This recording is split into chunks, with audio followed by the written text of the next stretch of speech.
Alors, dans cette vidéo, nous allons voir l'exercice 86, page 257, du livre C'est sa maths première. Donc, c'est le chapitre 9, hein, géométrie repérée. Donc, on va aussi utiliser le produit scalaire. Hein, voilà. Et donc, l'exercice, vous l'avez juste ici. Alors, la première question. On nous demande, par exemple, là, de déterminer une équation cartésienne de la médiatrice du segment EF. On nous donne 3 points, vous voyez, E, F et G. Alors moi, je vous conseille de faire un croquis. Dès que c'est possible, on fait un croquis. On met les points E, F et G dans un repère, puisqu'on a les coordonnées. Le point E a pour coordonnées moins 2, donc il est là. Le point F a pour coordonnées 3, moins 2, 1, 2, 3 et moins 2, vous voyez. Et le point G a pour coordonnées 1 et 2. 1 et on monte de 2, vous voyez, en Y. Voilà, donc on fait notre schéma. Et là, on peut attaquer. Donc, quelle est la méthode pour déterminer une équation cartésienne d'une médiatrice? Voilà la méthode. Eh bien, vous déterminez d'abord le milieu du segment EF. Alors, comment on détermine le milieu d'un segment EF? Eh bien, regardez, les coordonnées, on va appeler I le milieu. Eh bien, on fait XE plus XF divisé par 2 et YE plus YF divisé par 2, tout simplement. Donc, on additionne les coordonnées en X, hein, des deux points, E et F, et les coordonnées en Y, et on divise par 2. Et donc, ça nous donne 1 sur 2 et moins 2, vous voyez. Donc, I est le milieu du segment EF. Mais ça, vous pouvez aussi le vérifier, hein, vous voyez. Le I, il est là. Donc, on a trouvé 1,5 et moins 2. 1,5 et moins 2, donc on voit bien graphiquement que c'est bien le milieu. Et qu'est-ce que c'est qu'une médiatrice, hein? J'ai oublié de vous demander, donc il faut savoir ce que c'est qu'une médiatrice. Une médiatrice, mais c'est une droite, attention. C'est une droite et on n'est pas obligé d'être dans un triangle. Donc c'est une droite qui est comment? Qui est perpendiculaire à un segment. Ici, la médiatrice, c'est celle qui est en vert.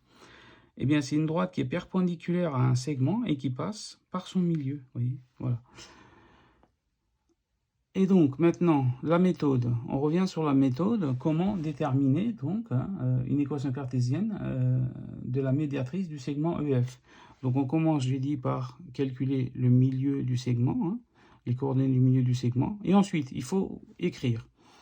Tout point M, x, y de la médiatrice se trouve sur la perpendiculaire à EF, au segment EF, passant par I, ce qui se traduit par IM scalaire EF égale 0.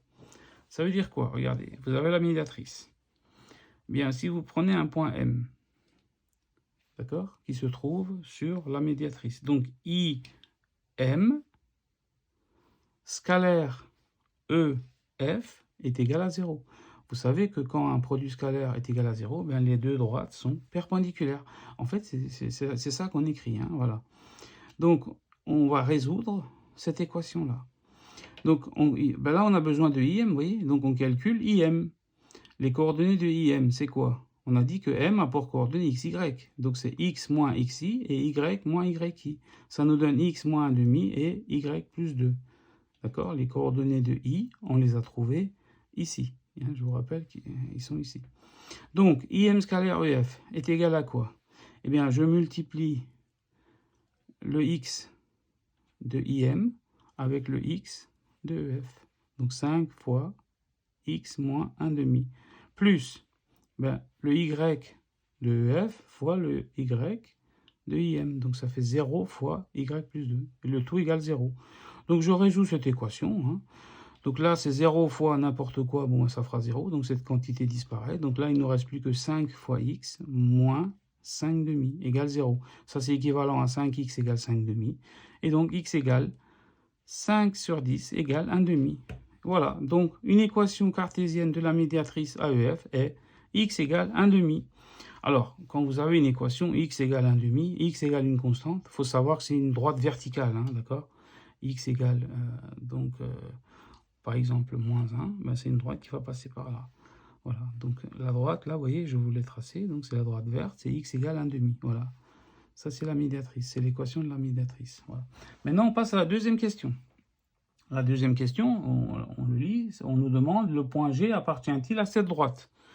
Bon, graphiquement, déjà, on voit que le point G n'appartient pas à la médiatrice. Hein. Cette droite, c'est la médiatrice. Alors, comment le prouver? Ben, regardez, le x du point G, il vaut 1. Mais nous, le x de notre médiatrice, il vaut 1,5. Donc, ils sont différents. Donc, G n'appartient pas à D. Et D, j'appelle D, la médiatrice, hein, la droite. Hein. Voilà, x égale 1,5. La troisième question.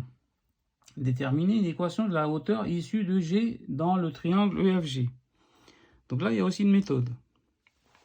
On veut déterminer la hauteur issue de G. Alors, qu'est-ce que c'est que la hauteur issue de G dans le triangle EFG? Bien, regardez, c'est cette droite en rouge. Voilà, c'est cette hauteur-là. Donc, comment faire? Donc, on dit que soit M, un point de coordonnées x, y, qui appartient à la hauteur issue de G, eh bien, si et seulement si, Gm scalaire EF égale 0. Donc ça veut dire quoi? Si je prends un point M sur la droite, GK, d'accord? Donc j'aurai Gm scalaire EF égale 0, vous voyez, c'est ça que j'écris. Et donc parce que la hauteur est perpendiculaire à la base, vous voyez. Et donc une fois qu'on a écrit cette équation, eh bien, on a besoin de calculer les coordonnées de Gm. Je le calcule, ça me fait x moins 1 et y moins 2. Hein, donc le M, les coordonnées c'est x, y, et les coordonnées de G, donc on l'a où? On l'a là, vous voyez, 1 et 2, d'accord? Et donc les coordonnées de EF, je vous le rappelle que c'est 5, 0, on l'avait calculé ici. Alors, maintenant on calcule, donc on multiplie les x entre eux et on additionne avec les y, donc ça nous fait 5 fois x moins 1, plus 0 fois y moins 2, égale 0. Voilà. Et donc, cette quantité s'annule. Et là, si on développe, ça fait 5x moins 5 égale 0. Donc, ça nous fait x égale 5 sur 5 égale 1. Voilà l'équation donc de la hauteur issue de G dans le triangle EFG. C'est x égale 1. Donc, x égale une constante, on a dit que c'était une droite verticale. Eh bien, c'est cette droite-là, verticale. Voilà. Et maintenant, on passe à la question 4. La question 4, déterminer les coordonnées de K projetées orthogonales de G sur la droite EF. Eh bien, regardez, le point K est ici. D'accord? Le projeté orthogonal de G sur EF, ben, il est là. Il faut qu'on ait un angle droit là. Attention, hein, je le rappelle. Donc, comment déterminer ça? Eh bien, regardez, la droite EF, eh bien, c'est une droite horizontale. Mais une droite horizontale a pour équation, eh bien, y égale une constante.